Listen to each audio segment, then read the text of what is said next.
Hi, dog mums and dads. We're back with another episode of The Natural Dog Mum, and today we're having a chat with Amanda from Bestie Health, and we're going to be talking about her journey, her health journey with her rescue pups, through to launching her supplement and raw feeding brand.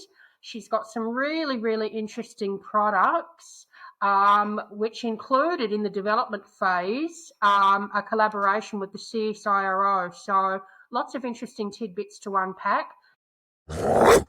Thanks for coming on. Thanks for having me. Glad to be here. Anytime. So I know you had some little rescue fur babies a while back at the beginning of your story. Do you want to walk us through where things started? Yeah, sure.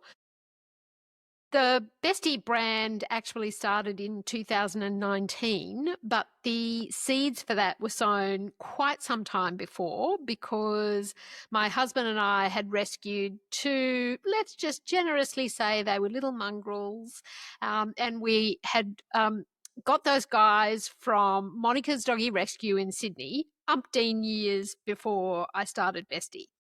And, we went this one particular day and they'd chosen 4 dogs for us to have a look at. And we saw the first 2 and we just, fell in love with them right at the beginning and couldn't look at any other dog. And so we took home this little wiry haired Jack Russell crossed with, I don't know, something long, and a Italian Greyhound cross with a Foxy, if you can imagine that. So we were very health conscious ourselves. We, really initially, we went with Kibble.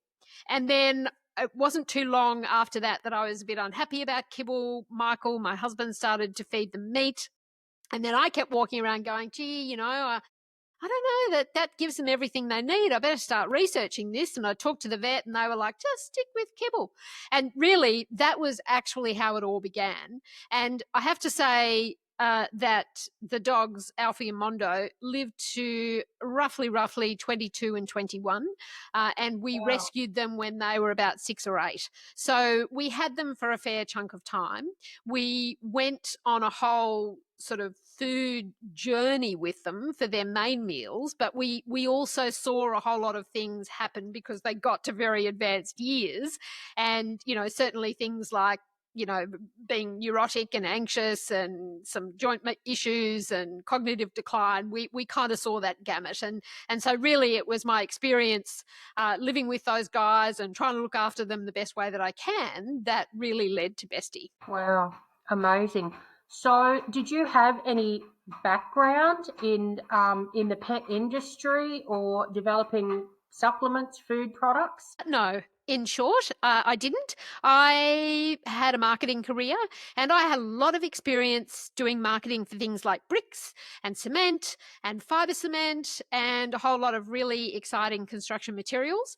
But of course, in that role, I'd worked a lot with R&D and some other technical partners. So I kind of wasn't a stranger to that process. And really at the beginning, I read a lot of research papers. I tried to get my head around what the requirements were. And then I hunted down a guy who was at that time probably, one of Australia's best animal nutritionists, who is since no longer with us, and we now work with another great animal nutritionist. But really, they're the ones that do the heavy lifting in terms of making sure that our formulations meet the AFCO profile and the FIDIAF profile, and that's something we can get into. I inform what we're doing through my reading, but we have always worked with nutritionists and holistic vets to develop our formulations. So what was the first step in terms of developing the product once you had the formulation there? Was it at that point that you reached out to the CSIRO or? Well, I'll just backtrack slightly. I think the thing that led me to the balances was because once I had identified that we definitely wanted to feed fresh food, I mean, we don't eat processed food very much ourselves. And so, as a lot of people conclude, they go, I don't feed myself crap, so why should I feed my, furry best friends ultra processed food. So once we'd made that decision, and then after I'd done the research and I realized that even though there is a lot of information about bath diets and a lot of people are very attached to that and go your way if that's what you want to do. But from my perspective, that ratio-based way of feeding didn't, in terms of my research and talking with vets, etc., didn't appear to be truly complete and balanced. And so the market gap that I identified was, what is a simple and convenient way that I can give them a whole lot of good stuff in terms of meat and add this other thing to it that would give what meat doesn't have in a way that doesn't require me to spend all Sunday doing it. So it was really targeting that specific area. I know there are a lot of people in the raw feeding sort of space who are very happy to do lots of cutting up veg and all of the rest of it, but that was not me. And there were a number of people like me who didn't want to do it. And there's also the opportunity for drift, because actually making sure that the meals are complete and balanced, through the micronutrients that the dog or the cat needs is actually not a simple thing. So that was really why, that was the gap that I saw. That was why we started working with a nutritionist.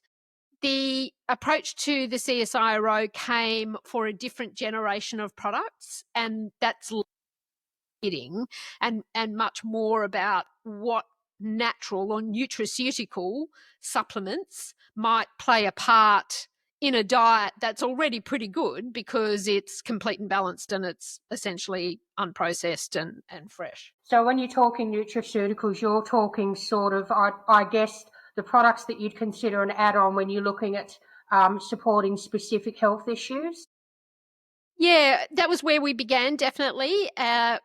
Products or supplements for dogs who have anxiety, dogs who are having some sort of cognitive decline, itchy skin. They're a lot of the common ones.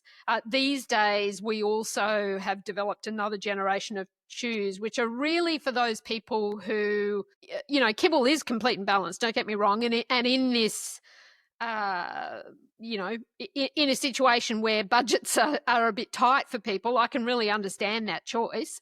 So we've also developed a range of supplements that top up what a typical kibble doesn't have a lot of, which is like EPA and DHA fatty acid, for argument's sake. So yes, coming back to your question, what we began working on with Cyro was these like natural medicine type supplements for specific conditions. And we wanted them to be in a particular format. It was really, that was what we were trying to conquer, is that they, weren't as hard as a rock. They weren't huge. They were okay for small dogs. They were kind of bendy and pliable and easier to eat. And this new generation that we've developed ourselves, because we now have a fair bit of expertise in that kind of cold extrusion technology, they're quite soft sort of chews. So. And palatability is a huge issue as well, especially when you're talking cats. Oh, absolutely. Like if you can't get them to eat it, doesn't matter how good it is.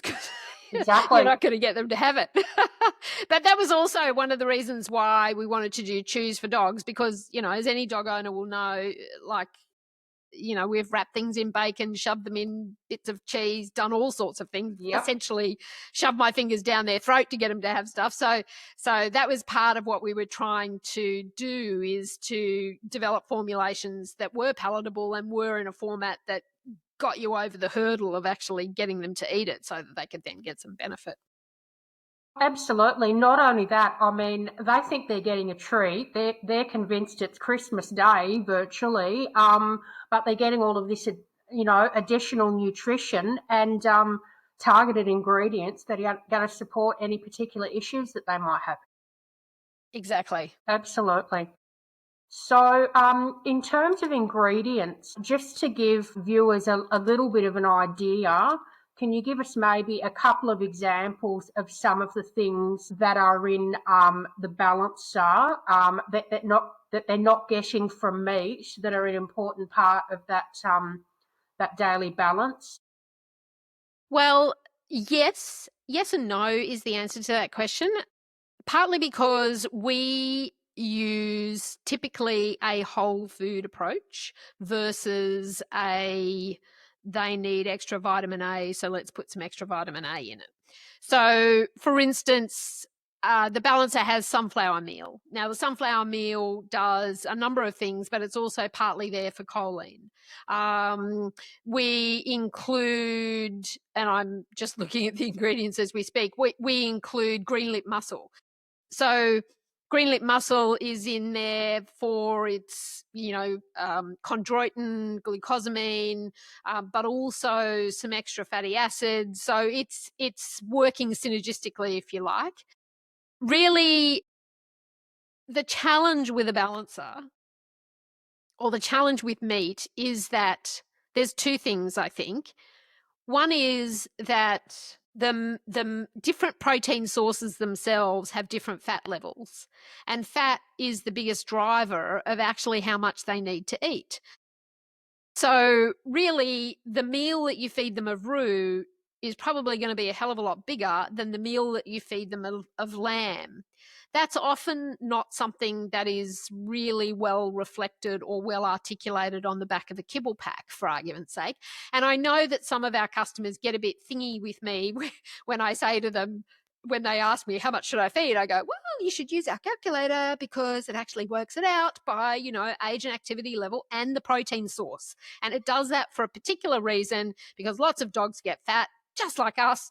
And it's partly because there's a different metabolizable energy quantity, if you like, that's being given by the meal. So that's, I guess, the first thing.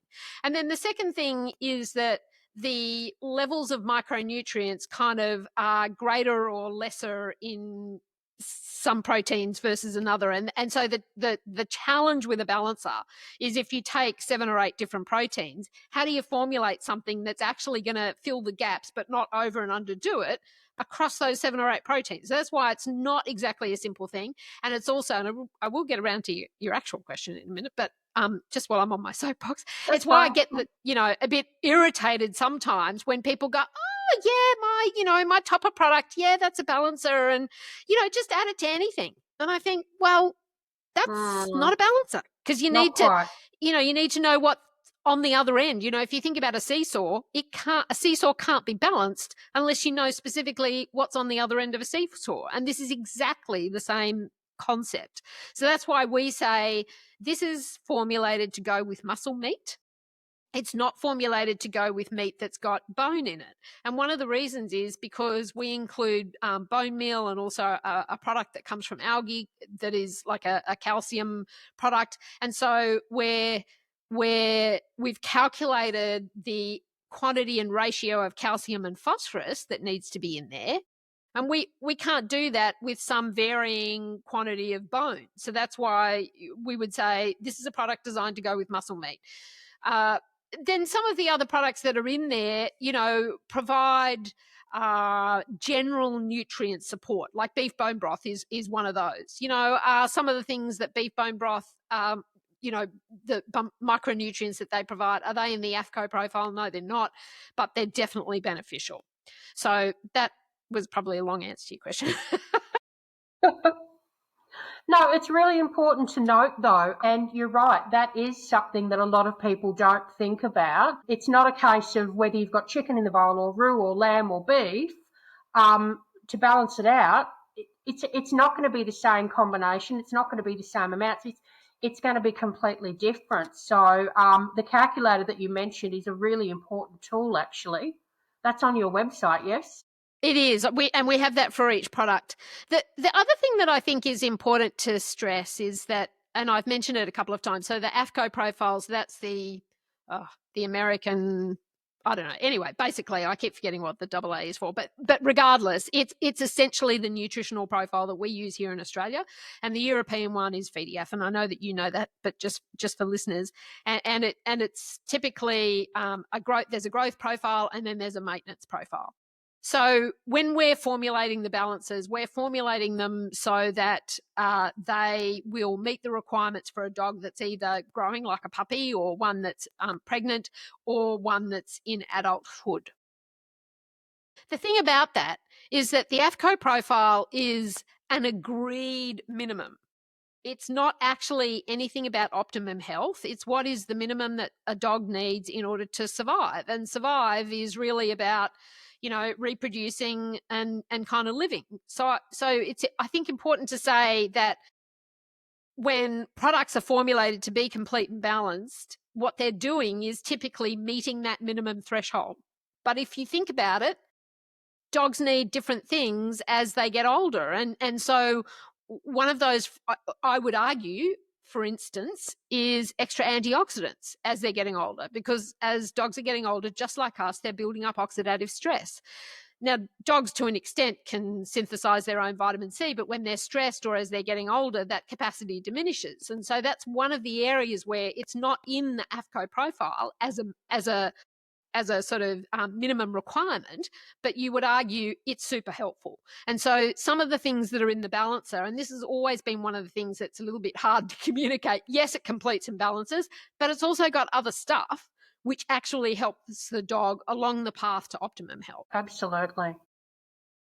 So in terms of audience members who are looking to make the shift to a raw, or let's say a fresh diet, because raw is not going to suit absolutely every dog, what do you generally suggest when you get those questions from absolute beginners?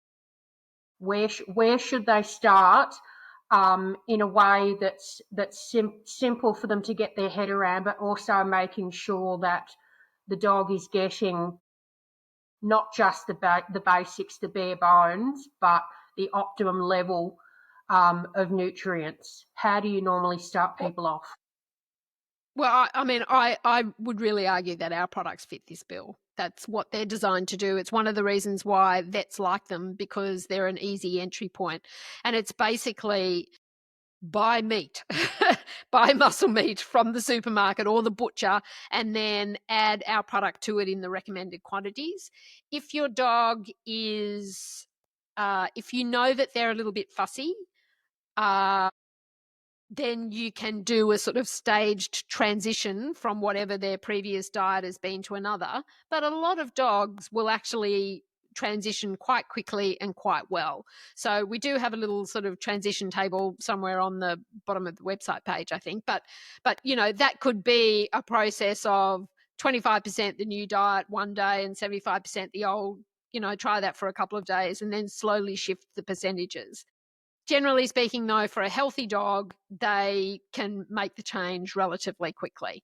And then I think it's, you only really have to use the calculator a couple of times before it's roughly, this much beef and this much Bestie. The other thing I think that's important is to do make an effort to rotate your proteins, though. Just like us. Like if you were going to feed me, well, I don't eat meat, but if you were going to feed me beef every day, I'd probably arc up at some point.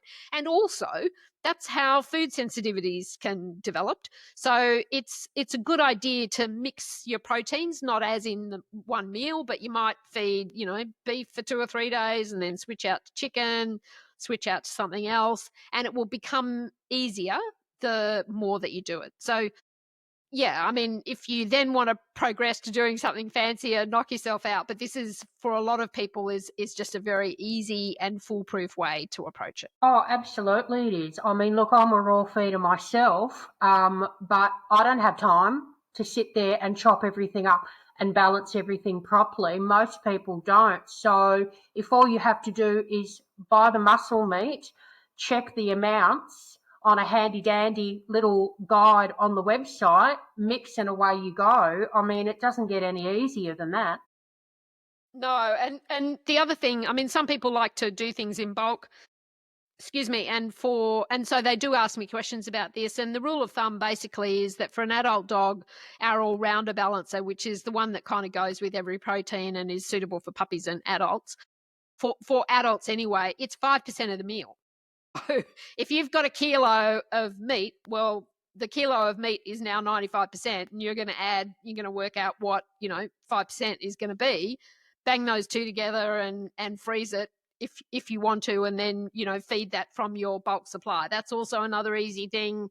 And also just lightly cooking, and I stress lightly here, lightly cooking has very little impact on nutrient retention. I think people can get a little bit sort of hung up about, oh my God, it's got to be raw. But actually lightly cooking, and there's research about that shows the difference is, like nothing really. So yeah, as long as it's light, as long as it's not at a super high temperature, I keep it sort of low to medium.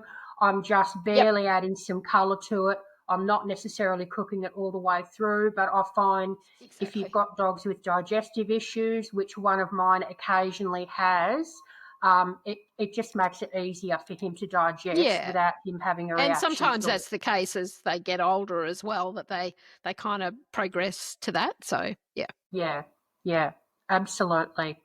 So tell me some more about your broths that I've noticed in the line that you've got. Now, tell me if I get this wrong. You've got TheraBites, you've got TheraChews, and now you've got the TheraBroth as well. The broths are really the sort of powder version of the TheraChews, and they're really for people who, well, they're suitable for cats because the chews are probably not quite as appropriate for a cat just from a palatability perspective. But the broths were really just another option for people. So they're virtually the same from an active formulation perspective to, the anxiety TheraChews, the skin TheraChews, etc. The ones that the TheraBites are our new and, slightly different approach range, whereas those other ones are for specific conditions like anxiety and itchy skin and etc. The TheraBites are really there to top up those nutritional gaps that often exist in commercially prepared diets. And so, for instance, antioxidants, as I mentioned before, I mean, you can start a puppy on those. Like, they'll be of benefit. There's research that suggests that supplementation with antioxidants helps puppies' learning ability and their trainability. So it's not just a getting old thing. It certainly does help. There's good research around antioxidant supplementation with dogs that are aging, particularly, don't leave it to the last minute, I guess, is the message that I would say here. And I feel very strongly about this, given that Mondo, our older dog, did have cognitive decline. And I just didn't know what I know now. And I would have done quite a couple of things very differently if I had it. He ended up being on drugs for that towards the end. And I think if I'd seen those signs and also just got into the habit of supplementing with antioxidants from when he was a lot younger, we might have extended his happy cognitive function a lot longer. So, the research around, and there's a particularly long sort of running study with beagles, I forget how many, but it ran for 2 to 3 years. And it showed that supplementing with, an antioxidant-oriented sort of formulation was very beneficial for cognitive function, for memory retention, etc. But it was even better when it was paired with purposeful or intentional mental stimulation and games. So that's just something to bear in mind. That's not just a food-related thing. Actually doing, brain support games, which I never really had on my radar, with your dogs as they're getting older is really important. So antioxidants, I think have a great place. Omegas, and in particular EPA and DHA fatty acid. I mean, one of the things that kind of annoys me intensely sometimes in the sort of pet food industry is people get on a bandwagon, and a while ago it was all hemp, and everybody was like, oh, hemp, blah blah blah, and it's just important to understand that that's a different kind of fatty acid. That's an ALA fatty acid, which is less bioavailable. Arguably, there's a hell of a lot of it in the diet already. And, so it's not necessarily the one that they're short on. Whereas DHA fatty acid in particular can get recruited to do all sorts of things which are about, inflammation modulation, and, EPA, which is a little bit harder to get. But those two things are enormously beneficial and likely where commercial diets are a bit underdone. And then gut health, well, the gut, as everybody knows, is kind of linked to so many things in terms of the brain, mood, skin barrier, but really about the immune system and helping the immune system react and respond to what's being thrown at it. And so there's an argument to say support the gut as dogs go from puppyhood to adulthood, regardless of what's going on. But I think the thing that I would say there is that the science is still very much new and growing. So, yeah, it's not just about let's just shove a whole lot of probiotics in there. Is there anything coming up? Anything that you in particular want to talk about? I'm a passionate believer in the power of good food as the foundation for good health. And I don't think you can go past complete and balanced fresh food. However, feeding your dog meat bought from the butcher or the supermarket plus our Bestie supplement is an excellent way to go, but it's also not the cheapest thing you're ever going to do. And it'll be one of the more expensive things that you're going to do. And that certainly becomes more challenging when you've got multiple dogs and when you've got big dogs. And one of the concerns I have is that sometimes I think that people who choose Kibble partly through budgetary constraints kind of feel like they're doing the less than thing. And I also just want to call out that I think as much as I've probably, particularly in the early days, railed against, ultra-processed food and how Kibble is produced and blah, blah, blah, by the same token, it's complete and balanced. You can kind of rely on it meeting a minimum threshold. It's a reasonable choice, and you shouldn't feel bad about that.